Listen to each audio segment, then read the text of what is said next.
From the Denver Broncos Media Center, welcome to Broncos Country Tonight. Welcome to Broncos Country Tonight, as unfortunately we are breaking down another Broncos loss, this one to the Carolina Panthers. They fall to 3-8 now on the season for the Denver Broncos. They lose this game 23-10. Russell Wilson, 19 of 35 for 142, got that late touchdown to Brandon Johnson. But otherwise, was a pretty frustrating performance offensively. I'd say the one thing that you could point to on the offense, they finally have a run longer than 20 yards. And again, so frustrating to get to week 12 to have that actually happen. But Latavius Murray did bust off a 52-yard run. But the Broncos, a couple plays later, fumbled the ball. Russell Wilson fumbled the ball and unfortunately not able to capitalize. So a little bit of indicative of the entire season. Ben, where do you want to start? Well, 23 points. It's a points bonanza. Oh, wait, that's the wrong team. Yeah, no, it's every week we sit here and we say, well, it can't get worse, and it feels like it does. 10 points is a new low water mark, especially against Carolina. They've got a good defense, and they really do, but in the end, you felt like you should be able to do more against that defense, even if you're playing Cortland Sutton and the JV guys at receiver right now and backup tackles. I thought Latavius had a good game. Why didn't we stick with that? I thought that the kind of the rhythm passing game was working. Why didn't we stick with that? It just felt like that we started off with some things that worked, went through a whole stretch of things that didn't work, and then finally came back to things that worked when it was too little too late. And meanwhile, the defense continues to suffer because the offense is off the field so quick, the defense can't sit there and hold up and gets gashed in the run game. And that's what we saw. We saw Carolina, their game plan, put it to them with the ground game, wear them out, and we're going to be able to score some points. And that is the key. And it worked for Carolina, and they deservedly picked up a win.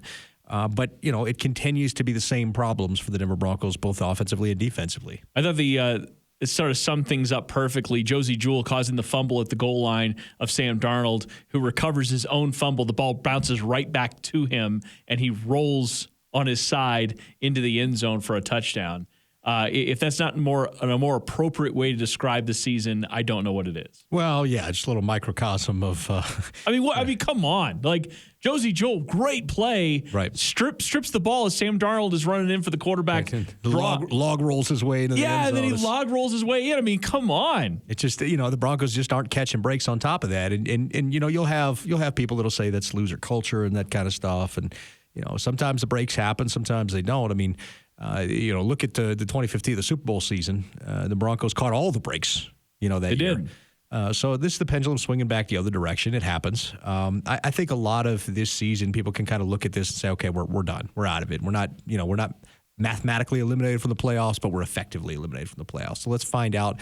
Well, I think going forward, let's figure out what we got here. Let's figure out, use this as an opportunity to figure out what we have. Use this as an opportunity to figure out what we're going to do about the Russell Wilson situation and how to maximize him. Use this to figure out what some of this young talent can and can't do, and what what it's going to take to get them to be able to do it, and what they can't do, what they're ever going to be able to do. But the challenge of that, of course, is the assessment is going to be slightly flawed, right? Because you aren't working with starters. You're not working with your top talent.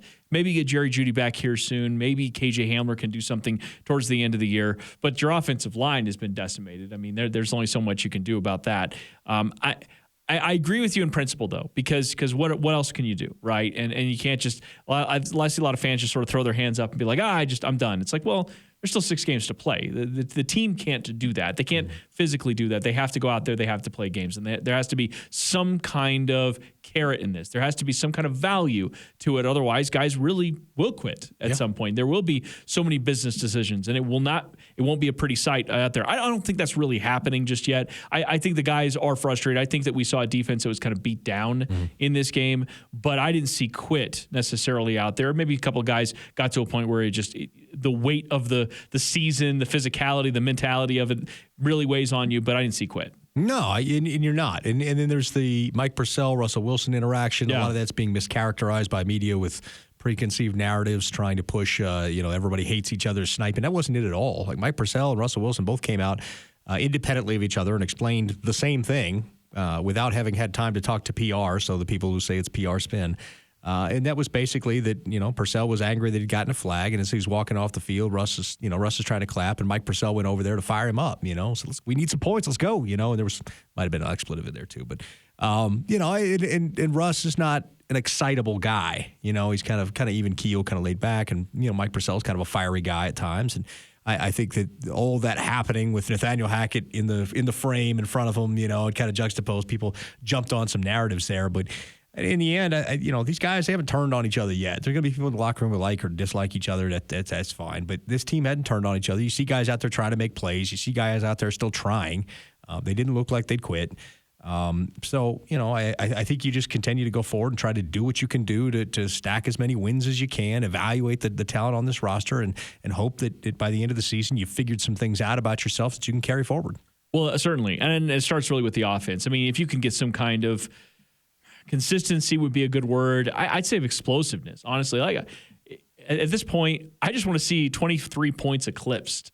And I know that's a really low bar to set, but at this point, I feel like the team needs it. I feel like they need some kind of 30-point scoring extravaganza, as you jokingly said there, because just to know that it exists for this team, because I don't think there was a lot of fans or even the players in the locker room that thought the offense, sans Drew Lock, Teddy Bridgewater, Trevor Siemian, you go back as far, would get worse. Mm-hmm. Nobody thought that the offense could get worse moving to what we all perceive as a future Hall of Fame quarterback, still relatively in his prime. So that's the part that I think that just organizationally the locker room needs. I think it's going to be a big release for this team if they can somehow find a way. Now, it's not going to get easier against Baltimore. It's going to be another tough defensive task, and they have some good teams down the stretch here, but it's just something you're going to have to find a way. You're just going to have to find a way as a team to put that kind of performance together. And I think it's going to mean a lot for the defense too, because it's going to give them just a little bit of an insight onto what is possible if things work out. I think the other thing here is to find things that work and stick with them.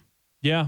Not get away, we got this. We can file it away for later. Let's try these other things now because we know if it's working, just keep doing it till it stops working and then try something else. And I think that's been sort of a problem with this team. They find a few things that work early, and that's good, and then they get away from it, and then they don't get back to it until it's too late. And that's sort of been the problem. Stick with the run if it's working. Stick with the quick game if it's working. Stick with tempo if it's working. Find things that work and stick with it until it doesn't work anymore, and then go away. Don't let them beat you. Don't beat yourself by getting away from things that are working. That's all good in theory, right? I mean, but when you feel like, and again, I'm not necessarily in those planning rooms, but I feel like we've seen enough of this.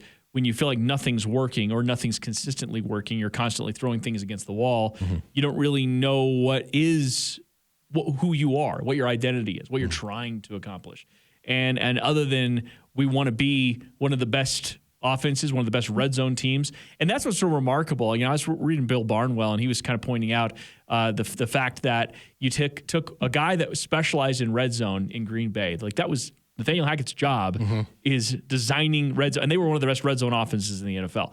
And then you have one of the best red zone quarterbacks in the NFL. I mean, top marks basically throughout his career. Mm-hmm. And you combine those two forces, and you think that if nothing else, even if the Broncos get bogged down, middle of the field, whatever, if they can get to the red zone, they are going to be dynamic. And guess what is every bit the opposite, which is just, it's striking. It's shocking. It's like two beautiful people coming together to make an ugly baby. It's you see, it's shocking. And then you're absolutely right. This thing should be working, but it isn't. And they need to strip it back and figure out where the problems are and eliminate those. But aren't you past stripping it back? I mean, we're week 12 here. Yeah, you are. The time to do that was during the bye week. But that's what you have to do at this point. I mean, you can continue to keep him, hammering away, but you're not. I mean, that doesn't change anything. If you're not changing things, then how are you expecting different results? Well, no, I mean, certainly. And I mean, again, I just don't know. And I think that you and I have tried to be as level-headed throughout this process as possible. I mean, there were people months ago that were ready to do all sorts of changes in all sorts of extreme measures. And I think that we've tried our best to sort of remain level-headed. But at this point, they are what they are. And I think we've accepted that. You've accepted that. I know they haven't accepted that, but maybe that's part of it, right? Accepting what you are and then building from that. But the problem is what are you? That's the problem. What is that? Right. What are you? Just a team that's not capable of scoring 14 points on a consistent basis? You're a problem. That's what you are. On the defense, really quick, Pat Surtain, a couple weeks in a row now. And I think there's an important distinction, by the way, between getting beat and getting burned. Yeah. Okay. So you're going to get beat as a cornerback, right? Like those are going to happen. But he's gotten burned now a couple of games. The Devontae Adams catch for the touchdown, he chose wrong. He bit on a double move and got worked. That happens. The DJ Moore catch down the sideline for 50 yards. That was... He gave up on the play too soon. He was playing him right, and then he gave up on the play too soon, not knowing the ball was coming. And that was just a mental mistake. I'm not freaking out about it. I really am not. I think as long as his mechanics or sound, I think as long... Because the thing about it, and our guy Matt Lombardo, who we'll have on Broncos Country tonight, I think he kind of put it great with the quote that he had there. An entire game is how you really judge players, right? So he could be nails on 95% of the game. And then, there's a couple of times they throw his way and things don't work out. And that's just kind of what it is. But he also had a couple of nice PBU. He was really, really aggressive in the run game. Unfortunately, you don't really want Pat Surtain to be a big factor in the run game, but that's sometimes is going to happen. But the point being is I'm not panicked about it. I just want to get your thoughts. No, I think that's exactly it. I think you're judged by the body of work, and fans will jump out at glaring highlight type stuff and meltdown. But the reality is that, the 15 plays they didn't even throw to his side because they respect him. How do you weight that into the process? So. I mean, similar conversation we have with offensive linemen, right? I mean, you get called out for a couple of holding penalties. You called out for the holder, a sack that somebody got on. And all of a sudden you're just a terrible player. But the 58 other plays where you did the right thing, and that's the thing. The fans, they're not looking at the all 22. They're not making the same assessments. And it's back-to-back weeks. Sometimes that happens. If this happens for a streak of 6 or 7 games and he's giving up big plays all of a sudden, then I'll be like, okay. Until then, I'm fine. All right.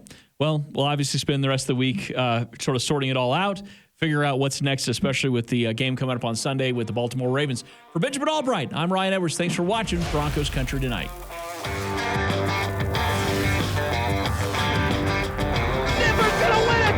You can stand up and salute in Denver, and you got the world champions that live in your town.